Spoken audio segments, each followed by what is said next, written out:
welcome to my new podcast. My name is Cathy Christensen, and I have been in the medical aesthetics for 25 years. During my time in medical aesthetics, I've been able to meet the most amazing people that make up in the industry, and I'm just so excited to kind of share some time with some of these amazing people. And one of the women that just absolutely topped my list and is kind of one of my ride or dies is our guest today. And I'm so excited to have her here. You may have heard of her. If you haven't, you need to check your sources because she's really a grand dame in the medical aesthetics industry. Hermine Warren. Hermine, I'm so honored to have you here. Oh, thank Hermine you so much. Hermine is a doctor of nursing practice. She's been an advanced practice RN for over 35 years. She is both a palate and Galderma Gen Now faculty member. Additionally, Hermine is also co-faculty for the Academy for Injection Anatomy with Dr. Chris Zurich. She's been certified by the Aesthetic Skin Institute, International Society of Plastic and Aesthetic Nurses, Luminous, Palomar, I'm just going to keep going, Cutera, Allergan, Galderma, and MERS, giving her extensive training and background to provide you with to provide her patients with the custom tailored program that you need. And along with that, Hermine has really been in the industry for a while and has done amazing things every single year. I'm just in awe of her, and she's amazing. So welcome to the program, Hermine. Oh, thank you for having me. I'm really honored to be one of the first that can hit your Zero Filters podcast because you know how much I adore you. I think you're incredible, and it's just a pleasure to be working with you, Kat. Yes, I feel the same way. Hermine and I go way back. We worked together on, well, before even as, the Academy for Injection Anatomy. Hermine and I have worked together as speakers. And if you know Hermine, she is one of the most genuine and amazing people in the industry. She gives the absolute best hugs in the world. On top of that, she's been shouted out by Emmy winners on the Emmy. We're gonna have to get into that story, but tell me a little bit about your journey in medical aesthetics, Hermine. Well, you know, it's interesting. We had talked about some potential questions that you might ask, and one of them was, what would you be if you weren't in aesthetics? And I actually have been so much before aesthetics, I think I would just be pooped. But one of my roles that I did have for quite a while was I was an executive vice president of television post production for quite a number of years. And so my road to aesthetics was really one of whether it's perseverance or survival, I don't really know. But I felt like I wanted to do something in the latter part of my life and career that I could really hold on to, that I would love, and that would not be something that I was just in it because I fell into it. And that became aesthetics, that became the journey. And I've just been moving forward, plodding along year by year. It's amazing to me to think that I'll be doing it 23 years this year. Yeah, no, I mean, I think it's really interesting because your journey is similar to a lot of people, I think. And maybe I don't want to call them the silent majority of medical aesthetics, but to a certain degree, a lot of social media, there are a lot of, as my mom would say, hotsy totsies, right? There are a lot of brand new young women in the industry getting a lot of screen time, but I think there's a large portion of people who are in it as their second and third career, and they're really trying to find something they're passionate about that they can make a difference in people's lives and be happy going to work. What made you turn to this career? It's kind of a jump, really, if you see it on paper from your previous career into this one. This is really somewhat embarrassing, but I will own it. I went into it because I said, what can I do in this last part of my life that I can keep myself looking well? And Yes, I don't think for that's me, embarrassing. I did it for Yes. me, where I thought, well, I am in nursing. And even though I haven't actively formed in nursing for 15 years, I'm going to go back to it and I'm going to get all the abilities to really come forward and be something in it. And I just did it because I felt like, God, I don't want to look wrinkled and crummy as I get older. I want to look good. And so, how can I do that for me? And that's what sort of promoted it initially. Initially, and then you just kind of blew up. You've done, I mean, Hermine, I just don't think you do anything like small. So you didn't just come into the industry, you kind of began to really wrangle the industry and own the industry. Like, when did you figure out that you had gone from like being a practicing professional to a recognized authority in medical aesthetics? It's interesting because I was thinking about that myself this morning. And I think it really came from me like the realization that I was somebody, as I was at a conference and a number of people came up to me. Oh my God, you're Hermine? Follow you. Oh, I listened to your spiel that you gave on iSpan when you talked about the CANS test. And I had initially been teaching the CANS test. So I had a little podcast, if you will, explaining to them what to do. And this one girl said, I listened to it every day until I took the class. And I thought, wow, you know, it's mind boggling. It kind of reminded me way back to a different career because I'm a certified nurse midwife that this woman who I delivered, she named her baby after me. And it was like, I thought, wow, Oh, don't wow. do that to this kid, please. Not another mean out there, please.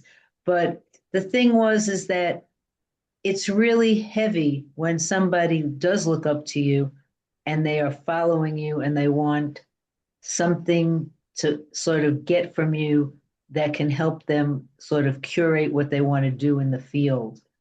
And Hmm. when you feel that that's coming from you to somebody else or vice versa, I take it seriously.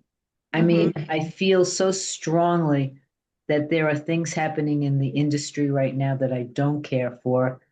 And I have really worked so hard to get to where I am. And when I see people online do one, see one, teach one, own a school, do this, do that, it's like it makes me nauseous. And Yeah. it's not the way that I was brought up. There's So like, what are the things that you're seeing out there that are hitting you wrong? Like that you're seeing that you're not necessarily feeling positive about how things are right now. And I think that's okay because you have to determine those things to fix them, right? totally. Well, I mean, I'll give you an example. Every single year, I will put my name in the hat at the IceBand conference that if somebody wins me, I will mentor them for an hour online or, by phone, and I will help them do whatever it is they need to do or answer questions, so forth and so on. And I can't tell you how many of the people that I have mentored that have gotten on the phone with me and said, I just graduated. I'm so excited. I have my space. I'm starting my own practice. And I get appalled. And I mean, it's really hard. You don't want to be negative to somebody, you don't want to blight their enthusiasm. But on the other hand, I think how many people go out and they look online and they see somebody with a skazillion Instagram followers and they go, oh, I'm going to go to her.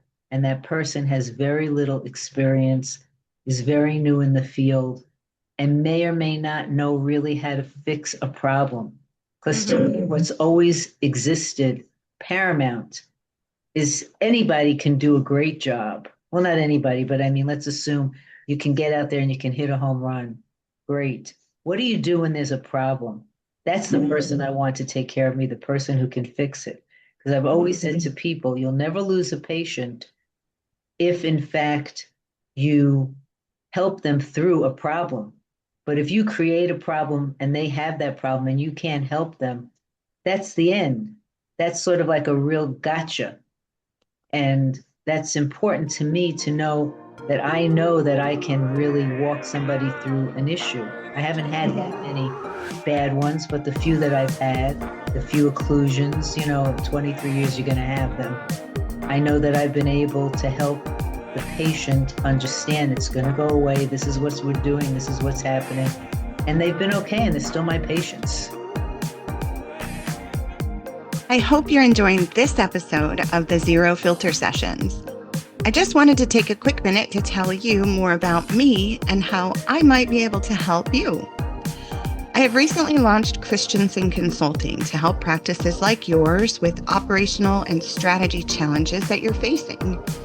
As someone who's been in the industry for 20 plus years and who has grown small businesses from being in the red to being multi-million-dollar companies, I am confident I can help you.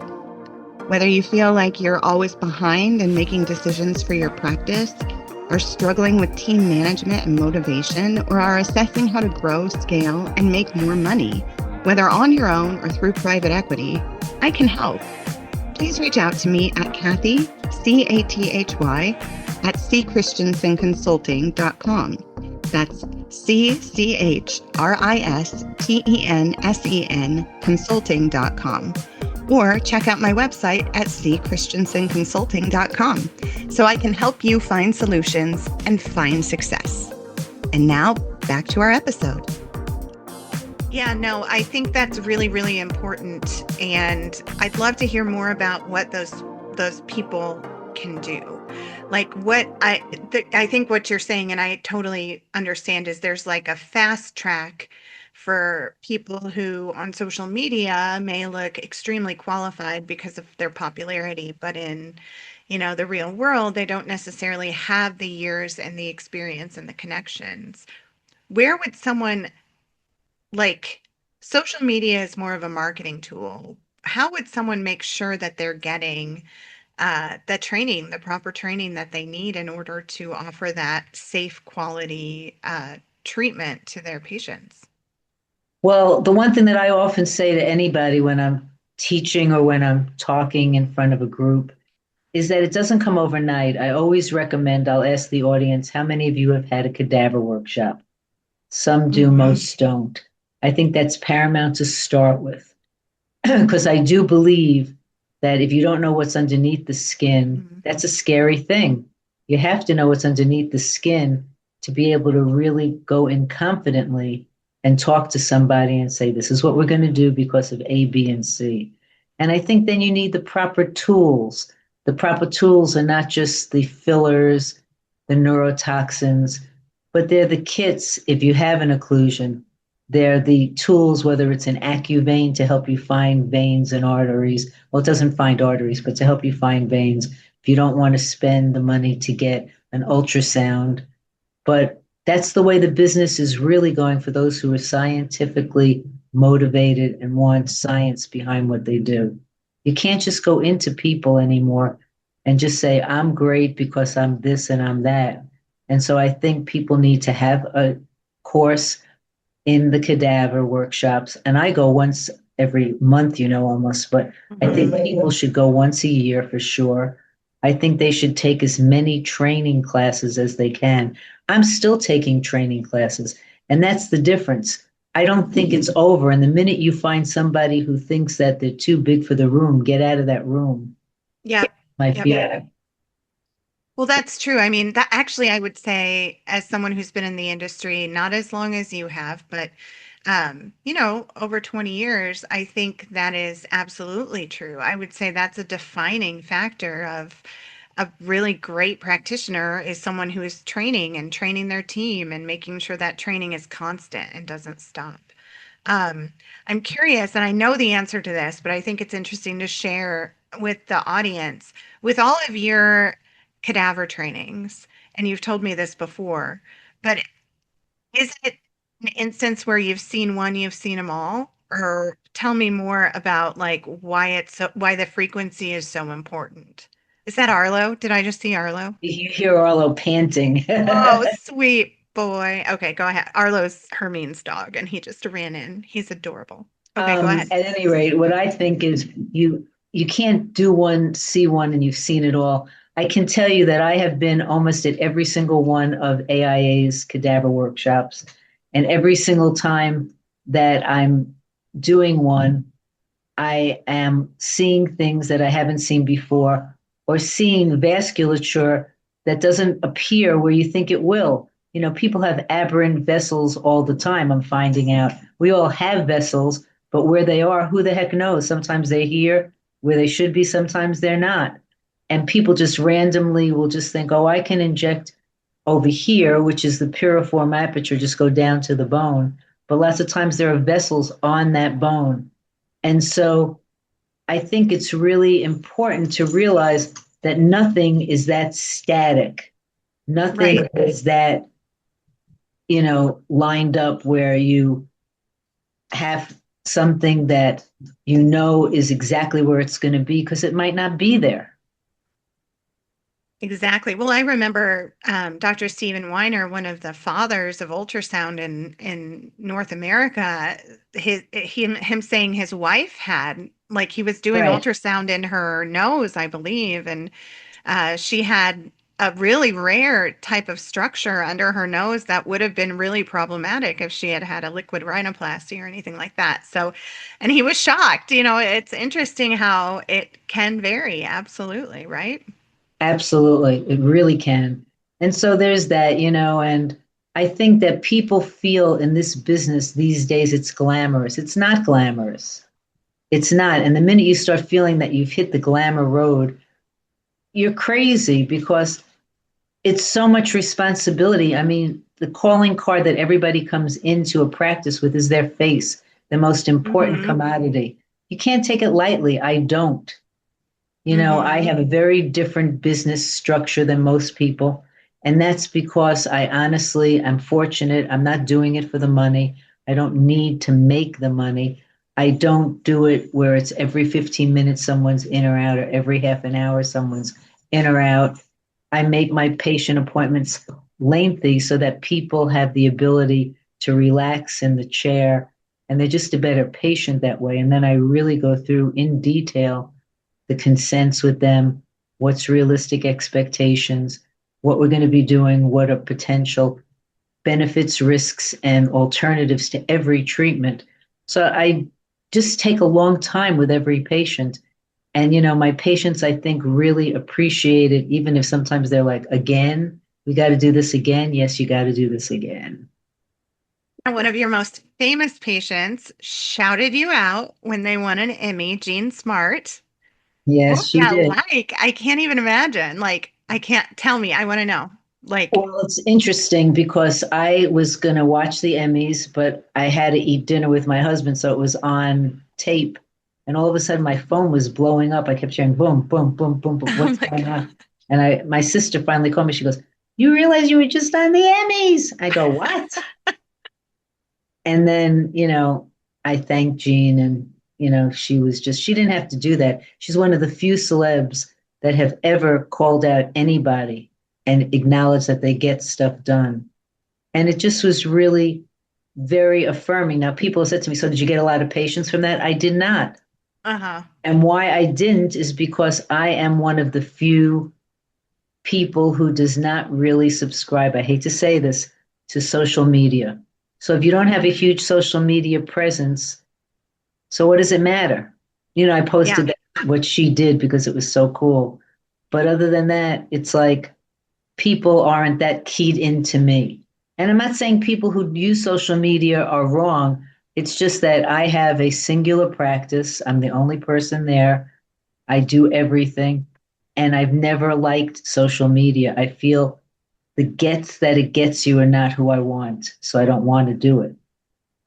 Yeah, no, I think that's really interesting from the perspective of kind of defining your success, right? There's a point where you have to, as a professional, determine what your own success looks like.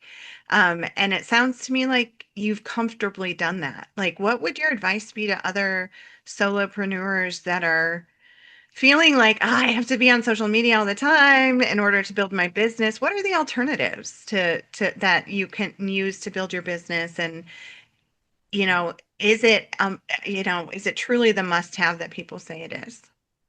I think in some ways it is if you're a newer beginning provider, that you have to Hmm. be out there so people even know who you are.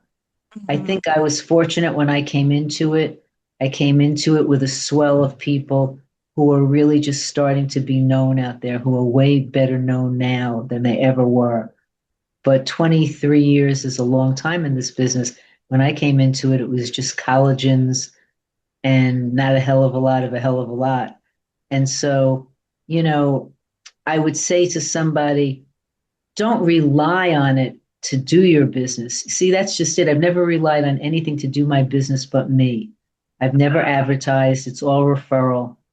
When I first started my business, I had no patience and I just was talking to people who I had been colleagues with in the TV business. I said, "Oh, come on, come over. I'll do your Botox, I'll do your Dysport. Come over, I'll do your filler." And so ultimately, I built up a clientele over the years. And I would say to somebody, the key thing is not to overextend yourself. That's really it. Like I had a mentor. My mentor was Steve Yolen. I don't know if you're familiar Yes. Yeah. people out there who aren't. You should be. He's terrific. He's a very understated person who doesn't get on social media that much. He's a major trainer for Allergan. He was for Palette. And he's just a really good guy. And when I first met him and I did a training at his office to just observe how does it go, he said to me two very important things that I have taken to heart. And it's what kept me afloat all these years. He said, don't be a big shot. Don't get a million lasers. And then you have all these payments that you have to pay monthly, and it puts you in a hole, and you feel forced to have patients do these different procedures because otherwise you can't pay your bills. Just stick to the nuts and bolts, which is filler, neuromodulators, which is Botox, Dysport, and whatever else somebody might use. And he said, if you do that, you'll always be able to be on top of it because you can order accordingly. If you have 5 patients for the week, you can order on Monday for the 5. If you get another 2, you can order the day before and get taken care of for the other 2. So I thought that was really good. And then the other thing he told me, which was critical, and it's when I felt really badly because I wasn't being used as much as I thought I should be by one of the organizations. And I said, Steve, what's going on? Why aren't they using me? La, la, la, meh, meh, meh. And he said to me, just remember one thing. Just put your energies and your love and your passion into your business because that's the key. If you didn't have a business, what are you doing it for anyhow? Always take care of your business. The rest will follow or not, but take care of your business. And I've done that. And now 23 years later, I still have my business. And really, even when I think of potentially closing it down, I have people going, you can't leave, you can't leave. But I said I am at some point, and I am sooner rather than later. But the reality of it is that it's really important to just stay in your lane. You don't have to be a big shot overnight. It'll come if it's going to come, but you don't have to strive for that. I think it makes someone very inauthentic. That's great advice. There's even in every field, there's a lot of pressure to follow the path of growth and success, even if you're uncomfortable with it. And it is, I think you're absolutely right. It's really important to determine what your definition of success is and follow it. And your head, Hermine, has always been screwed on perfectly straight. And I love how no nonsense you are in delivering that message because it truly doesn't have to be that complicated unless you let all the voices kind of infiltrate. There's a lot of opportunity in this field. It's determining what's right for you. I totally agree 100%. I think there's a lot of opportunity. There's tons of people who are in it and want to come into it, and you have to choose your path. What do you want to do?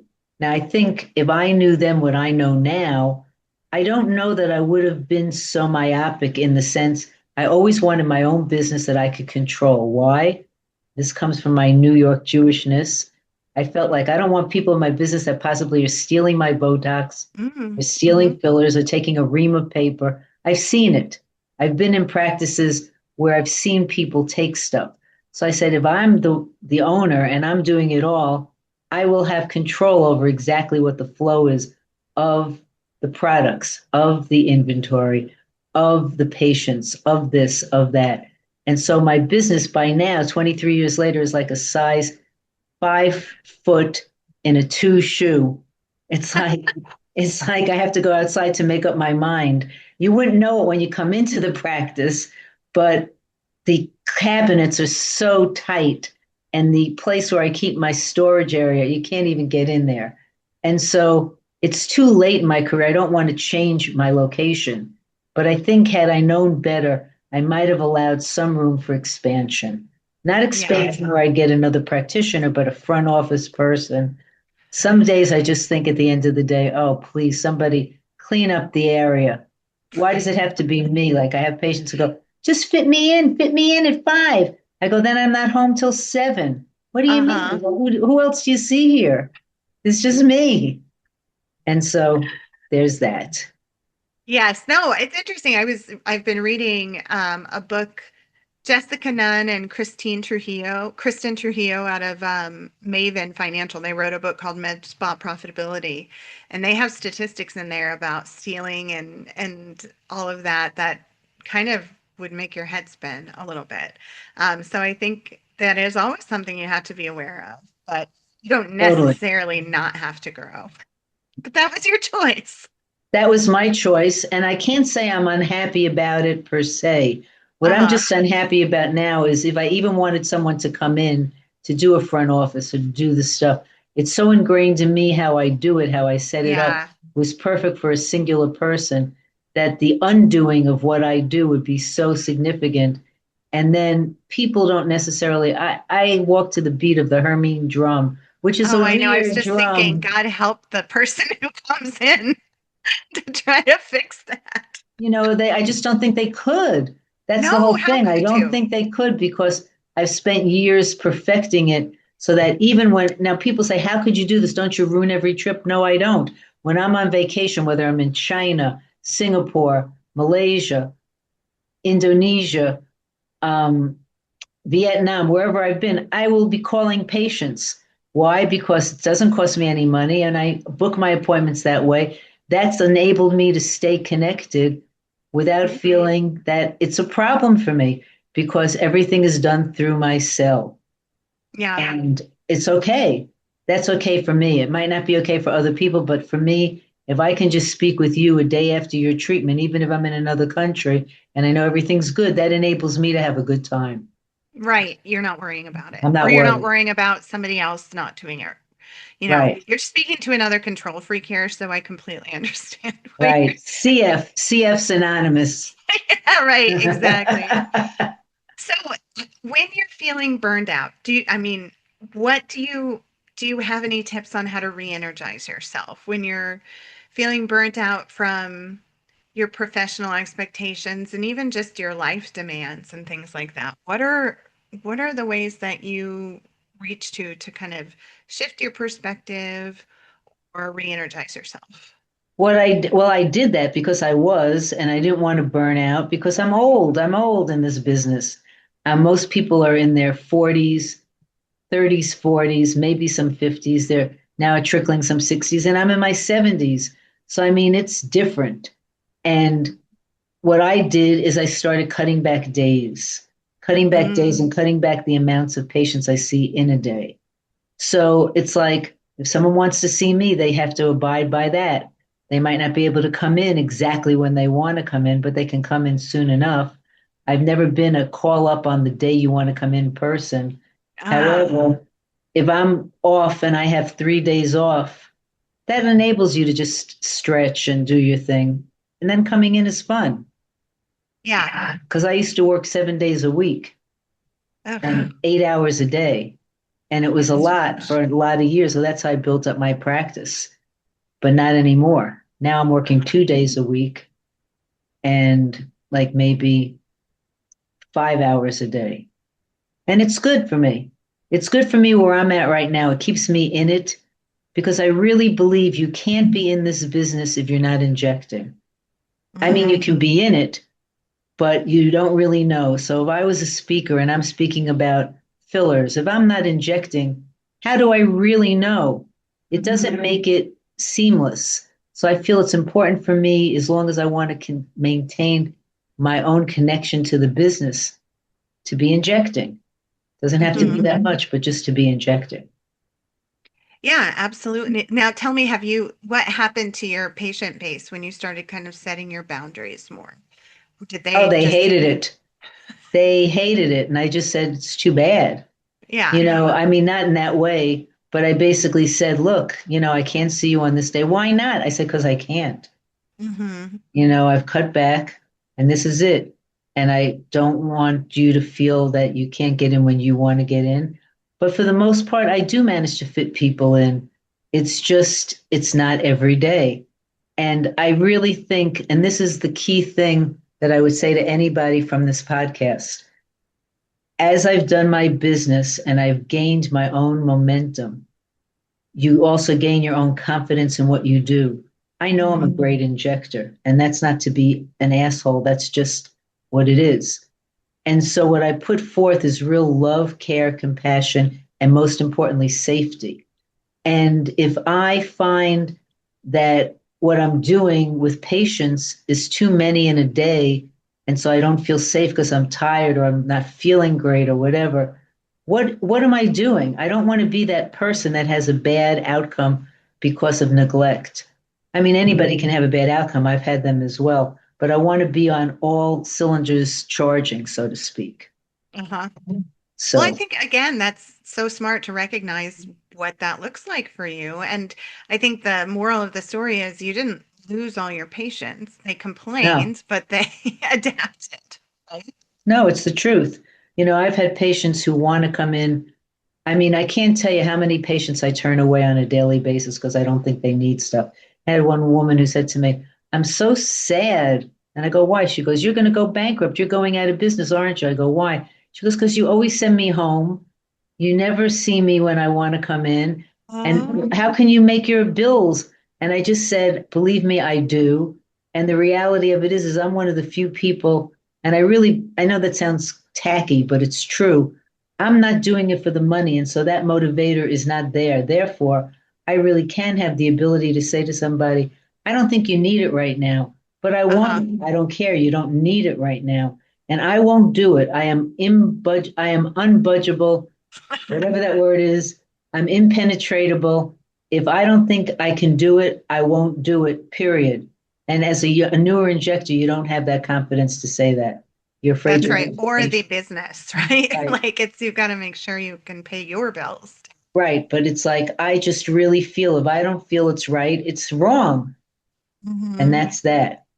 That builds trust, doesn't it? Doesn't that ultimately build trust when they know that you're not going to overfill them or you're not going to take the money they don't need to spend? Doesn't that Look, ultimately make them feel like they're in good hands? I would think so, but you never know. I do know that my patients, I have some people who have been with me almost the whole 23 years. And I Uh-huh. have patients who have left because they got a cheaper price, or because they just got tired of my ways and my rules, because I'm so unmovable about those too. I still employ COVID rules when people come into my place and they hate that because do I have to do this again? Yes, you do. Why? Because people still come into my practice and get COVID and I'm protecting myself, period. So, it's kind of like I'm that person that I'm not for everybody. I'm not everybody's cup of tea. I am my own unique little blend. But I thought very long and hard about one of the questions that you sent me, and it was true. It's like if I had to define my career in a song, what would it be? And Yeah. What is it? John's I'm Still Standing. Yes, Olivia Newton-John. Go on, tell me why. I'm still standing. Da, da, da, da, Better da, than I da. ever did. Yeah. Was Yeah. it or Elton John, not Elton Olivia John, Newton. Elton Elton John. John. And the thing is that, you know, I have found in my lifetime that there are certain arenas that don't want me that much anymore because I'm not young, I'm not perky, I'm not blonde, I'm not la la la la la. I'm not social media eyes, but what I bring to the table, I think I bring is a wealth of knowledge, a wealth of information, compassion, caring about people, and really wanting them to succeed in a real, genuine way. And so I'm still here. Even if Yeah. you don't acknowledge that I'm here, I'm here. And my presence will always be felt because I'm here. That's just the bottom line.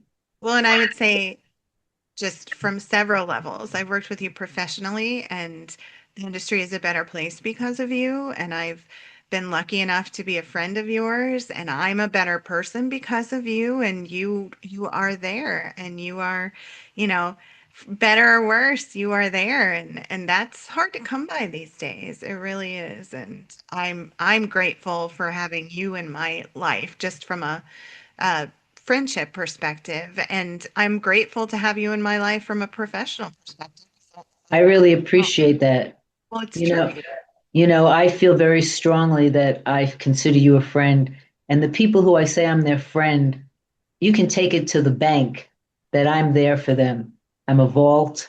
I'm not a person who talks behind someone's back. I just don't get off on that kind of crap.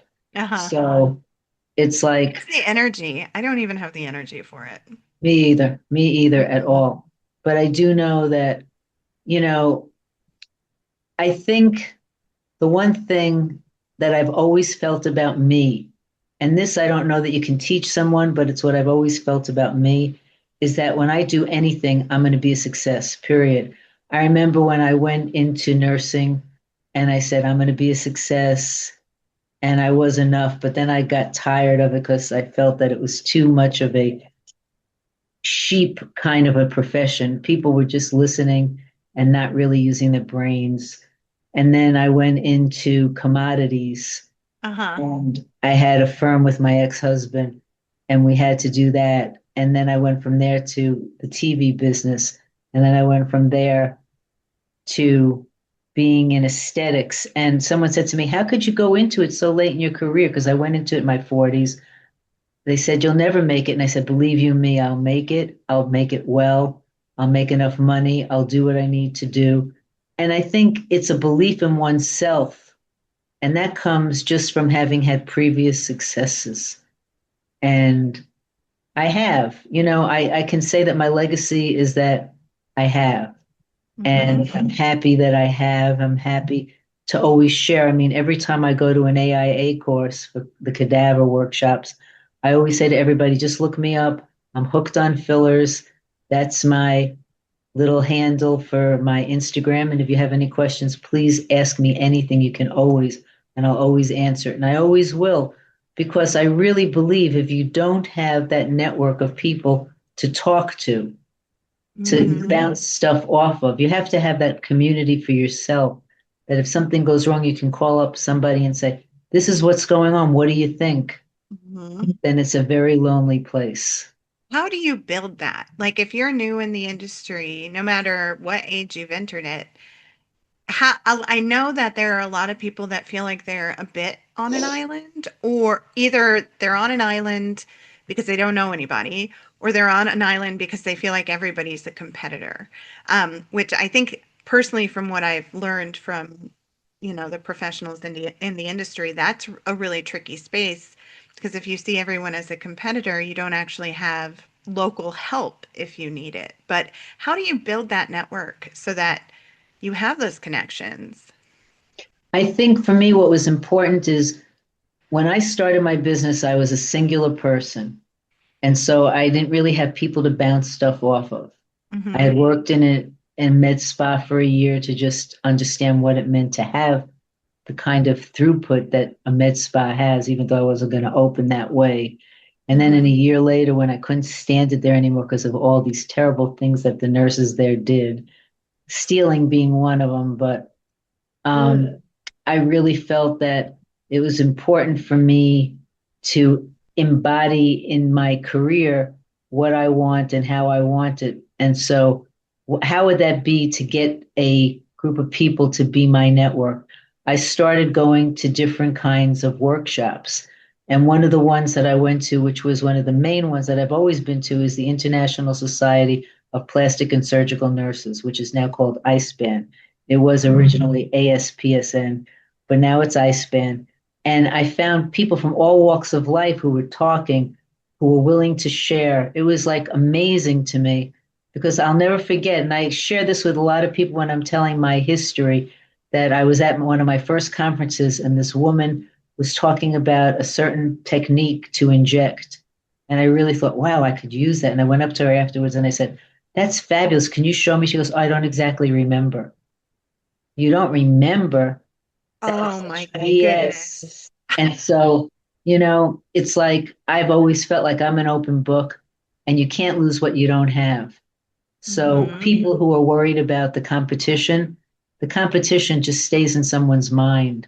Someone's Hmm. coming to me, they're coming to me. And you can't lose that person unless they were there to be lost. Right. So, Right. I think what people can do, which is really important, is they can end up just going to different conferences, reaching out, talking to people, finding who their people are that they really want to mimic or to be modeled by, and connect with those people. Reach out to those people. It's only a phone call away. I mean, I have a group of people that I'm very close to. And when things hit the fan for me, I call them immediately, if not sooner. Yeah, no, there's a lot. I would say, and correct me if I'm wrong, but the leaders in this industry are generally open to guidance or questions, or there are a lot of different kinds of people in this industry. There's a lot of different ways to succeed in this industry, but generally speaking, the really great ones, the speakers that are out there, they're willing to help. Is I agree. Yeah. No, I agree. I mean, the key ones that come to my mind really are willing to help. And the ones that aren't, that are just self serving, if you don't feel comfortable with them, you don't share with them the deepest things that upset you. Yeah, No, exactly.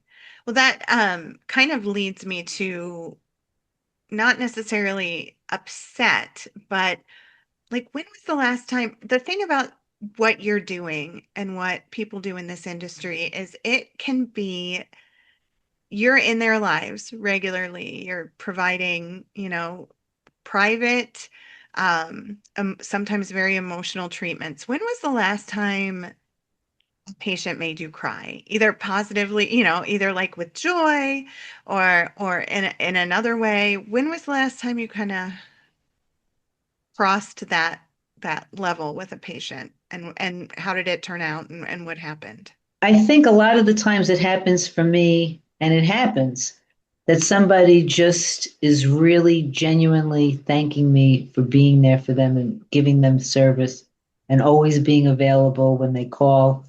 And they'll start crying. And then that just makes me cry because anything makes me cry. I am a crier. But you know, I think personally, what has affected me the most from people is the people that, my husband says this to me over and over and over again, and I never listen, and I should. He goes, they're not your friends, they're your patients. They're not your friends, they're your patients. So I said, yeah, right, okay.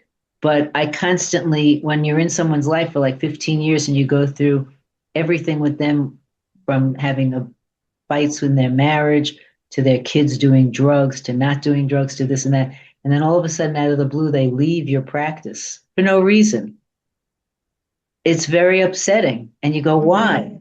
And you can't really call up either, because that's the one thing I found. And I would say this to any newer person. If you want to congratulate somebody or question somebody, if they're not calling you, you can't call them because they always think it's for an appointment. And Uh-huh. it's not. And it just puts you in a bad place. So I don't do that anymore. Hmm. But, you know, I can be emotionally driven by people who just, acknowledge that I've really been there for them, and that will touch me. I bet you get that a lot because you do give a lot of yourself. I know that. Well, I do get it a fair share, and it makes me really warm inside. Or when I'll get a note from somebody, I'll never forget there was this one gal once years ago that I had done a number of treatments on her because she had really bad acne and it totally Mm. cleared. And she just was crying hysterically. She goes, I never thought I could look like this.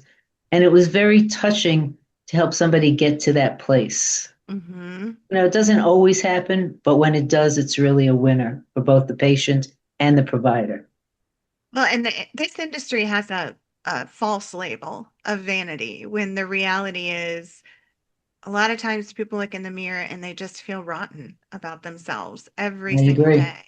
And the professionals in this industry make that change. And that's a huge thing on a personal level for a person. Acne can be debilitating. And it's something that people can't even stand to look at themselves. It's not vanity. It's quality of life. And it's amazing what you do. See, what I really get upset about is the people, the providers who get on Instagram and they talk, oh, yes, I did an injection session today and I used 10 syringes and she looks beautiful. And I just think, it's ridiculous. That's just way too much, even though it's not, when you use that little mantra that we use, 5 syringes equal a teaspoon. Yeah, that's all well and good, but 10 syringes is huge in a face. And that's why Hmm. people look like puffy, inflated weirdos.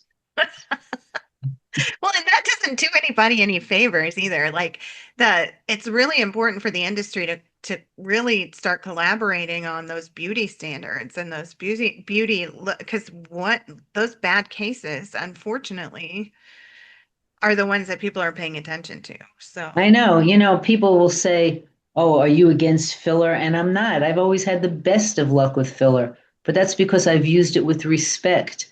And that's right, really it. The tools in our business need to be respected, as do the people who are getting them. I just won't do it because someone has money to do it. right, right. I just So won't. switching gears, what I'm curious, out of your all the wonderful things that you have in your life, what's the personal achievement outside of aesthetics that you're most proud Outside. I would think it's just really my doctorate, and that's not aesthetics, but my DNP. of? And this Hmm. actually sort of makes me tear up because my mother always said I should embrace nursing, and I always said, ugh, I don't want to. And I said to her, I will never, never, never go back to nursing. I'd rather sleep in a cart outside my house. And then when I went back, and then I went to get my doctorate, and I went back at 62. I graduated, It's and I amazing. was the oldest person in my class who graduated. But it was really a moment for me that I'll tell you, I still could, I'm holding myself back, but I tear up every time because my Oh, mother would have been so proud. And I just remember crossing the stage in like a dream state, and my husband was at the other side. It was almost like if you've ever gone on a cruise, when you stand and you're getting on the ship and they take your picture. Well, uh-huh. he was at the bottom and he took my picture and he was crying and I was crying. And I just was like, he was such a supportive spouse throughout the time because it was the most difficult endeavor I've ever done, but it opened up so many doors for me. And to me, that went above and beyond aesthetics. It was just something I did because I felt it would enhance how I perform as a practitioner. And it has. Oh, that's amazing. It That's a lot of work. That's a lot of work. was a lot of work. I You did it. did Your it. mom would be very proud. She would have, for sure. Well, I've spent quite a bit of time with you today, and I'm so grateful for it. I have one more question for you. Sure. If you could give your 40-year-old self, when you started this endeavor, a piece of advice that you kind of learned along your path, what would it be? I think it would be to have been open to a little bit of change, and I handle change so poorly. I'm not a good change person. It's like if I'm going to the restaurant on a Monday, I want to go every Monday and that's it. I don't want to go Tuesday or Wednesday. So if I could have given myself some advice, I would have said, like I said earlier, to have gotten to a place where I could have expanded a little bit, where I could have been that person that just wasn't me and me alone. Whether it's the good times or the bad times, I would say to all newer people, you don't start out with a huge organization because it has to be built over time and trust. But when you Mhm. have people who do support you, it's all the difference in the world when there is a bad outcome, when there is an occlusive event or something happens, that you have a staff to call upon. You're not just there yourself. And I think I would have really liked that.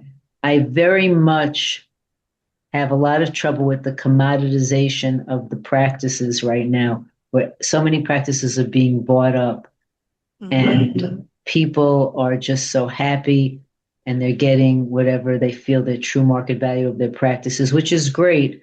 But it's like, I don't like when companies run stuff. I just don't. And that's just me. And so I I believe that I still would have told my 40-year-old self, don't sell, because I'm not going to sell my practice when I close it. I'm just going to close it. But I think I just would have been more open for possibility instead of being so finite.